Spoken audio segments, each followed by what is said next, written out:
The Miami Heat landed Norman Powell in a shocking three-team trade yesterday, and on today's show, we're going to look at the Miami Heat rumors following that deal for Norman Powell. What could be coming next, because we know that another move is happening for the Miami Heat. We just don't know if it's going to be sooner or later. But I did want to quickly revisit the trade that Miami pulled off yesterday, where the Heat landed Powell from the Clippers.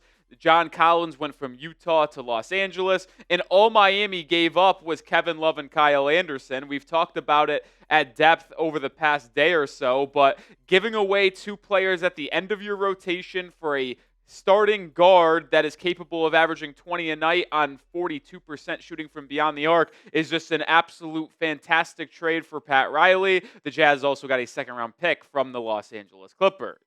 Make sure you are subscribed to the channel, because we will bring you daily content around the Miami Heat. And when the Heat make big moves like the one they made yesterday with Norman Powell, we have you covered, and we go live on the channel as well. So if you missed our coverage yesterday in the past week in free agency, well, don't miss it anymore. Hit that sub button, turn on notifications. I wanted to update people where Miami stands after this Norman Powell trade in terms of the financial and roster spots. Currently, Miami has one open roster spot for a standard guaranteed contract. They have 14 out of 15 available slots. Their salary is now at $189.2 million. That is what they are paying their 14 players as of right now. That is just over the luxury tax threshold by about $1.5 million. We know Pat Riley at his end of the season press conference said that unless they make a trade for like a superstar max type of guy, they are likely going to try to avoid the repeaters tax and get underneath the luxury tax. So what I would anticipate Miami at some point over the next year before the season concludes, getting underneath that luxury tax threshold. Miami is currently hard capped at the first apron. They have $3.9 million until they get into that first apron, $15.8 million until the second apron. And assuming that I know my stuff correctly, which I believe I do, if I'm wrong, I'm wrong, so let me know. But the Heat can go up to the second apron. They just can't get into the second apron because they're hard capped at the first, but that should not be an issue. Miami is not going into the second apron. The point is this: more moves are going to be happening here this offseason and potentially into the regular season. I mentioned it a little bit earlier. The Heat are likely going to try to get underneath the first apron. The luxury tax. That is something that we know they want to do, but there's also other moves that have to be made. And let's look at it step by step on what I think the Heat need to do the rest of the offseason, or at least into the season.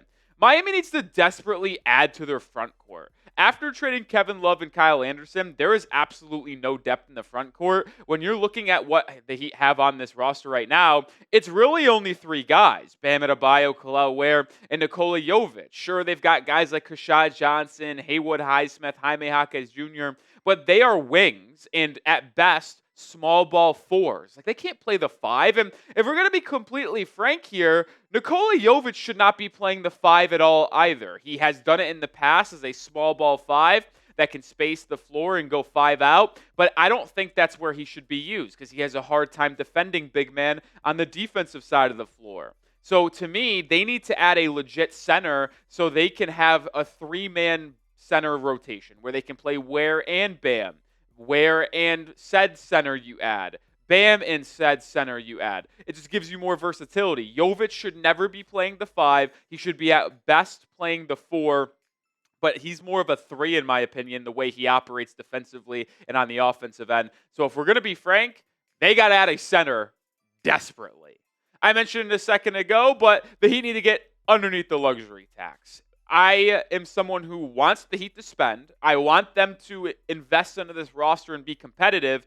But with where the roster is currently sitting, there is a way to get underneath the luxury tax and still remain very competitive, right? Like, you don't want to be in that repeaters tax where you get penalized for consistently being in the luxury tax. And when you have a contract like Terry Rozier at $26.6 million just rotting on your bench, sure, that has a lot of value if you're going to trade for a max contract guy who makes $45-50 million per season to help you get to that salary. But when you're right now not pursuing that, well, you don't really want his contract on the books. You'd rather break that up into multiple people or get underneath that luxury tax so you don't have the repeaters tax. So to me, that is something Miami will desperately needs to do here. And that kind of takes us to the third thing Miami needs to do. They need to move Terry Rozier, right? There's no doubt about it. That's the number one thing that needs to happen the rest of this offseason. Prior to this Norman Powell trade, I would have said trading Wiggins and Rozier. But now I feel a little bit differently on Andrew Wiggins, which I'll discuss more about here in just 1 second. But Terry Rozier absolutely needs to be dealt. There's no question about it. Him just being on this roster for $26 million is a joke. He doesn't play. He won't play this season, and I don't want that contract just sitting on the books doing nothing for Miami. So hopefully they trade him before the season to get a center or something along those lines. I know they might hold out to the deadline to try to do the same thing, but I would hopefully have it be done sooner rather than later. Who is more likely to be traded? It's the pinned comment on today's show, so if you get hit with YouTube ad break, scroll down, let it play, and answer the question. Is it Andrew Wiggins or Terry Rozier? Which player is more likely to be dealt? Let me know your thoughts down in the comments section. It's a tough one. Give me your thoughts. I think the answer is clearly Terry Rozier at this point. And I know a lot of people are going to be in the comments saying Andrew Wiggins needs to be traded as well. I know a lot of people underneath my Twitter right now are telling me that they still want to get rid of Andrew Wiggins. I understand why you'd want to get rid of both, because Wiggins just didn't play that well and was hardly on the floor for Miami after being dealt in that Butler trade. And it seems like Andrew Wiggins doesn't even want to be in Miami. But he is still a very capable player in terms of impacting winning. Terry Rozier is not, and that is why I firmly believe that he needs to be the player that gets dealt without a second of hesitation here. I mentioned a second ago, you just simply can't have that contract rotting on your books. And I tweeted this out the other day after the Norman Powell trade, and maybe I'm getting a little bit aggressive here, but I did want the Wiggins Lakers trade to potentially come, and I said either connector first, but at this point, I really would need both of them to happen because Dalton Connect hasn't shown me it a lot.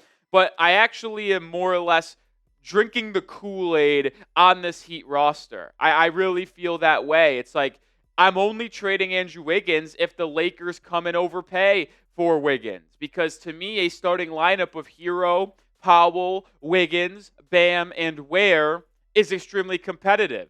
In that starting five with Davion Mitchell, Jovic, Jaquez, Larson, Yakachonis coming off of the bench, that 10-man rotation, and then you also add in Fontecchio and maybe some other players that can contribute at the end of that roster, that can be competitive in the East. I think you might be able to be equally as competitive as a team like the Atlanta Hawks or the Orlando Magic. Like, I'm still putting the Cavs and Knicks in a tier of their own going into the season. I would probably put Orlando in that third spot right now, but Atlanta in the 4, Detroit at the 5, Miami at the 6, Indiana 7, Boston 8, Milwaukee 9. Like, those teams are going to be jumbled and shifted around to me, where if everything goes right, where you stay healthy, that 10-man rotation I kind of laid out for you is pretty competitive in a weak Eastern Conference. So I'm not trading Andrew Wiggins unless I get a legit overpay from the Los Angeles Lakers, which maybe could be coming on the horizon. Jovan Buha, who is someone who covers the Lakers and does a lot of content around them, was on a live show, and he said that he thinks the Lakers need another wing defender in the mix, and if it were up to him, he is putting Rui Hachimura, Dalton Connect, and the first-round pick on the table for Wiggins. I think Wiggins is an overpay, but like, what else is there out there better than Wiggins that can potentially get for that package? And as I just mentioned, I am not trading Andrew Wiggins unless the Lakers come in and overpay for him, or another team overpays for Wiggins.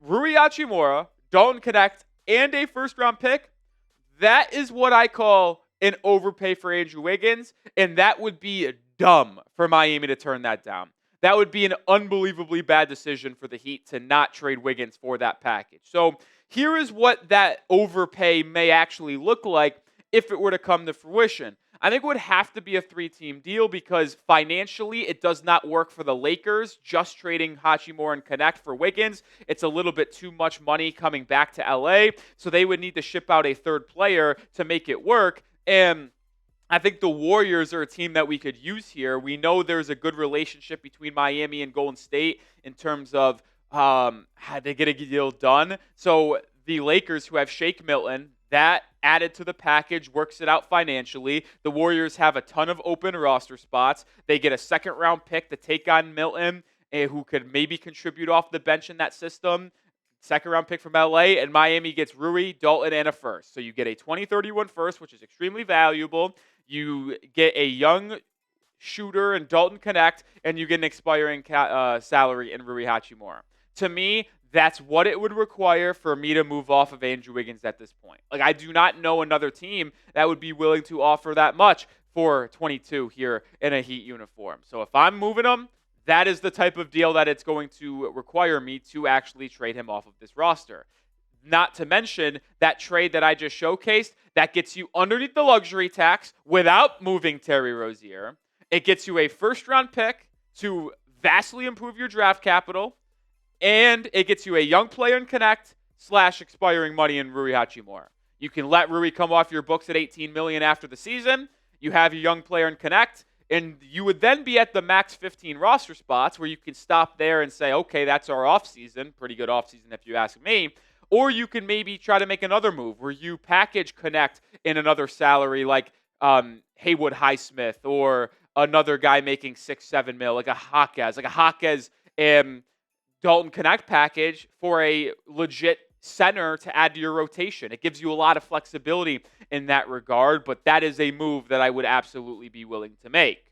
We're going to get to Terry Rozier and more center talk in a second, but I have to let y'all know this sale is running out, folks. This Heat shirt available for $16, usually $30. So $14 off right now when you go to chatsports.com/Heat shirt sale. That link's in the description and comments of today's video. Sizes are running out, so take advantage right now before there is none available left. To round out to the show today, I want to talk about Terry Rozier. What can Rozier's contract ultimately get you in a trade at this point in the offseason after so many moves have already been made?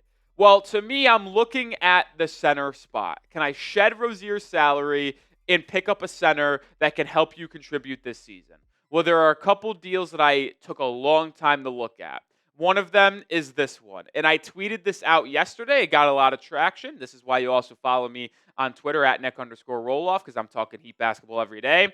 But what if the Heat traded Rozier and a 2027 second-round pick for Nikola Vucevic? Vucevic is an expiring $21 million contract. Rozier is obviously 26.6. So this trade would get you underneath the luxury tax, but it also adds a player that can be your third center. I would bring Vooch off the bench, and I know that is hard to fathom because he simply hasn't done it in his career, at least in the last decade or so, it feels like. But you get him coming off the bench, he could play alongside Kel'el Ware at times because he could space the floor a little bit. He can play alongside Bam. Like, that is a perfect third center, and he still has a good expiring contract, as I mentioned, and maybe it's a player that if he really showcases good stuff for you this season and it doesn't go well for you, you could then flip him at the deadline for more assets if a team really likes Nikola Vucevic. This is the best of both worlds if you're asking me. And the point is, when you're looking at centers to trade for, it's slim pickings if you want to use Rozier's contract. If you want to trade like a Highsmith Hawkes type package where that's a $9-10 million salary you're sending out, then it's a little bit easier. But assuming we're trying to get off of Terry Rozier and get back a player that can contribute in that front court, there's not many centers out there that teams would be willing to trade that have enough of a contract that makes it feasible to them acquiring Terry Rozier. So another package that I found that isn't the best, but I tweeted this one out as well, another reason why you need to follow me on Twitter, is the Heat take back Robert Williams III and Matisse Thybulle from the Portland Trail Blazers for Rozier. These two players don't really play for the Blazers. We obviously know Portland has Donovan Clingan. They drafted Hansen Yang. They have a lot of young big men they want to play.